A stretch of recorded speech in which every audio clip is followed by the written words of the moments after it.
संतश्रेष्ठ गजानन महाराजांची पालखी धाराशिव जिल्ह्यामध्ये या पालखीचं आगमन झालेलं आहे। आपण जर पाहिलं तर धाराशिव जिल्ह्यामध्ये या पालखीने आता प्रवेश केलेला आहे।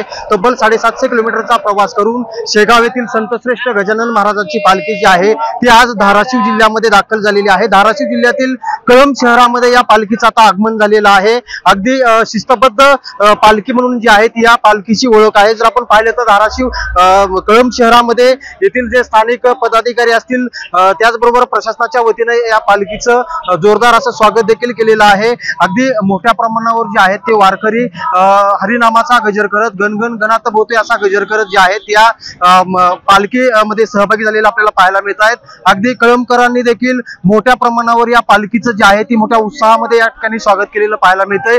या ठिकाणी कळंब शहरातील मांजरा नदी पुलावर जी आहे या पालखीचं प्रशासनाच्या वतीने स्वागत करण्यात आलं आणि त्यानंतर आता ही पालखी कळंब शहरामध्ये जी आहे ती दाखल होताना आपल्याला या ठिकाणी पाहायला मिळते। पोलिसांचा देखील कडेकोट बंदोबस्त या ठिकाणी ठेवण्यात आलेला आहे। त्याचबरोबर या पालखीमध्ये जे सहभागी झालेले वारकरी आहेत त्यांना कुठेतरी कळंब शहरातील नागरिकांच्या वतीने जी आहे ती अन्नदान देखील केलं जात आहे। अशा पद्धतीने जे आहे ती मोठा उत्साह जे आहे या पालखी सोहळ्यामध्ये आपल्याला पाहायला मिळते। पुढील 2 दिवस जी आहे ती पालखी धाराशिव जिल्ह्यामध्ये जाणार आहे। यामध्ये जर आपण पाहिले तर तेर असेल त्याचबरोबर धाराशिव तुळजापूर असा हा प्रवास करत ही पालखी जी आहे ती धाराशिव मध्ये थांबणार आहे। त्यामुळे कुठेतरी आता भक्तिमय वातावरण आता या निर्माण झालेलं जे आहे ती पाहायला मिळत आहे। बालाजी सुरवसे, साम टीव्ही, कळंब, धाराशिव।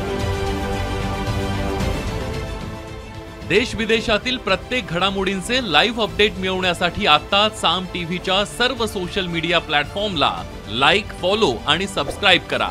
तसंच सर्व नोटिफिकेशनसाठी बेल आयकॉन प्रेस करायला विसरू नका।